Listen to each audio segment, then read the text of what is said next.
Ciao, io sono Emanuele Agrimi. Ho fatto una scommesso una birretta con il mio amico Lodovico che ha preparato questa interessante macro che permette di aggiungere un'immagine in una cella. Qui in questa cella C4 c'è una formula che è local image 5, G5, che punta a questa cella dove c'è un percorso locale con il nome di un file immagine. La cover ad esempio del mio corso di Visual Basic. Se vado a scrivere un altro indirizzo, quella formula lì fa sì che cambi l'immagine in automatico. Quello che però lamentava Lodovico era che se allargo o alzo insomma le dimensioni della cella, della riga, questa immagine non si ridimensiona automaticamente come la funzione nativa di Excel immagine. Per farla ridimensionare o CTRL ALT F9 oppure F2 invio e lei si ridimensiona. Quindi diceva l'unica cosa che non era riuscito a replicare con Visual Basic è questo ridimensionamento dell'immagine. Ora è vero perché questo allargamento o stringimento della colonna non è un evento che riusciamo a intercettare con Visual Basic for Application, almeno in questo momento storico, però c'è una maniera per far sì che riusciamo a fare una cosa abbastanza simile.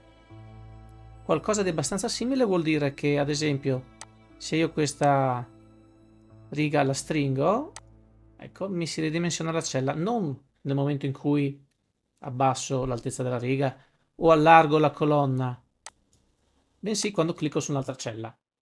Siamo più o meno lì, non so se ho vinto la birretta, ma decidetelo voi nei commenti. Per risolvere questo problema abbiamo bisogno di un po' di prerequisiti, quindi spero tu abbia familiarità, ad esempio con la gestione eventi, piuttosto che con la selezione delle celle o ancora con le strutture condizionali, i cicli for, gli operatori booleani e funzioni di testo e cosa mancava ancora? Beh, un pochino il modello oggetti di Excel. Se non hai familiarità con questi concetti, con questi temi, vatti pure a vedere i video del corso base di Excel.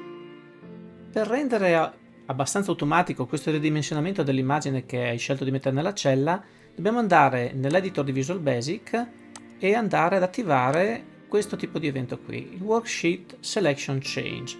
Si va facendo doppio clic nel foglio dove hai la formula a scrivere questo semplice codice. Quindi public sub worksheet selection change by val target as range local image resize. E cosa vuol dire? Local image resize è la macro che io ho preparato che adesso andiamo a vedere. By val target as range, quel target è praticamente una variabile che noi possiamo utilizzare, o anzi un elemento che noi possiamo utilizzare per andare a capire qual è la zona che è stata cambiata quando cambiamo la selezione. Ci interessa il giusto perché in realtà a noi serve solo come elemento per far scattare quella macro local image resize.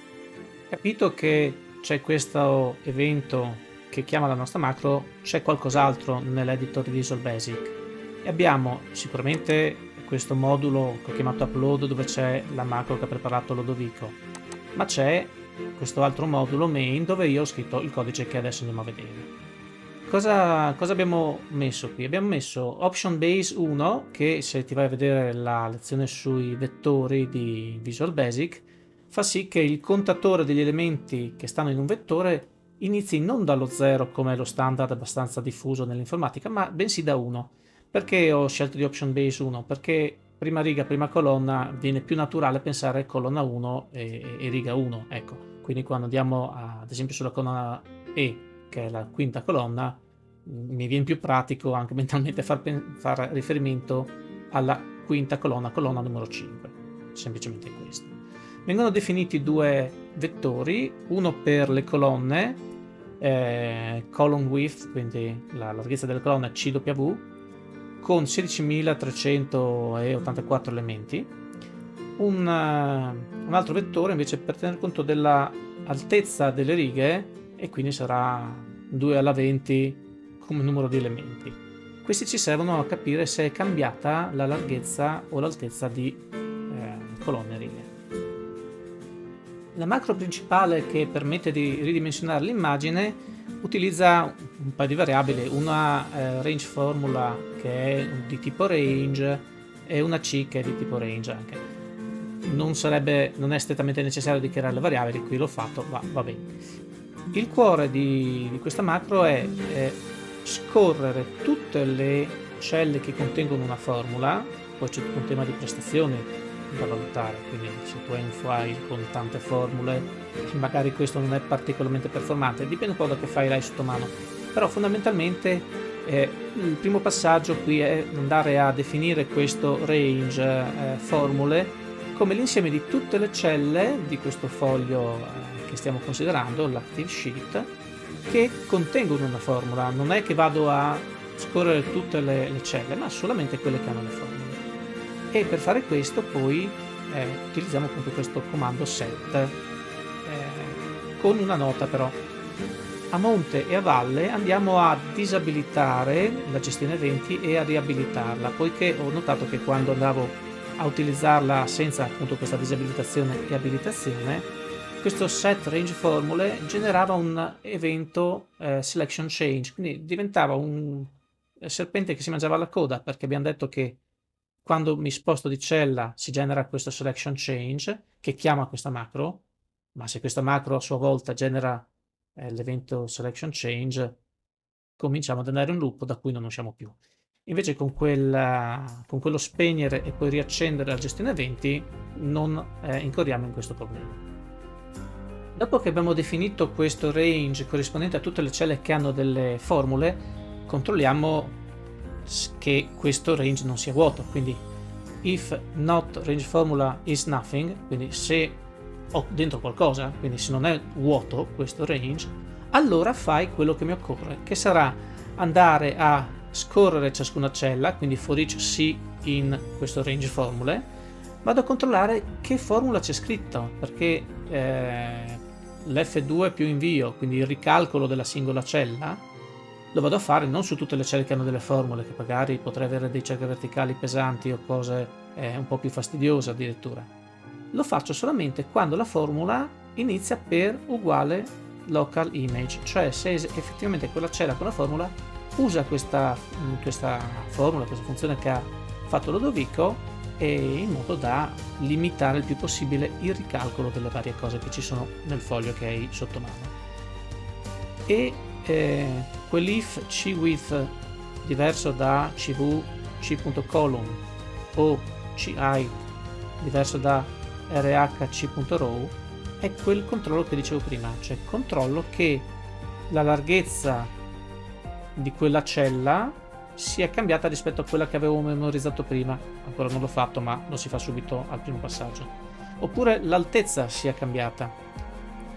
Per efficientare ancora di più il codice, infatti, non solo le celle che hanno le formule e non solo le celle che hanno le formule che iniziano con quella funzione di Lodovico, bensì solamente le celle in cui è cambiata la larghezza o l'altezza, solo per quelle lì andrò a fare l'equivalente di F2 invio.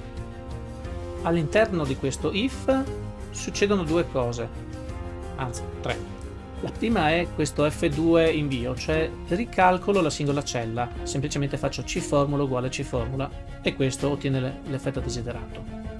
La seconda cosa è memorizzare la larghezza della colonna e la terza memorizzare l'altezza della riga. Dove memorizzo queste due cose? In quei vettori che sono stati definiti all'inizio, che sono abbastanza larghi, anzi abbastanza lunghi, insomma, per contenere tutte le colonne e tutte le righe di un foglio Excel. Ecco, prestare attenzione perché ovviamente la prima volta che si entra qui dentro non c'è scritto nulla in quei vettori, quindi per forza è diverso e lo ricalcola. Nel momento in cui invece andrò a spostarmi nelle celle, ma non avrò cambiato altezza e larghezza di una cella che contiene la formula local image, non verrà effettuato alcun ricalcolo. Ecco, per vedere come funziona questa struttura qua, andiamo dentro Excel e rivediamo che se io vado a allargare questa cella, mi centra, quindi riapplica la formula di Ludovico, va a centrare l'immagine sulla larghezza. Se aumento anche l'altezza, aumenta anche l'immagine. Resta sempre valido il discorso ovviamente che se nella cella che viene puntata, che era G5, cambio il percorso dell'immagine locale, mi viene sostituita anche l'immagine. E ancora, ecco, questo un pochino.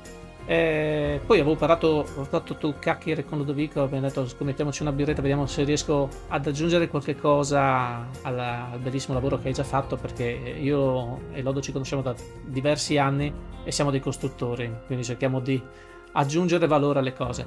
Fatemi sapere nei commenti se vi torna utile oppure se trovate qualcosa ancora che può essere migliorato. Ci vediamo al prossimo video, ciao!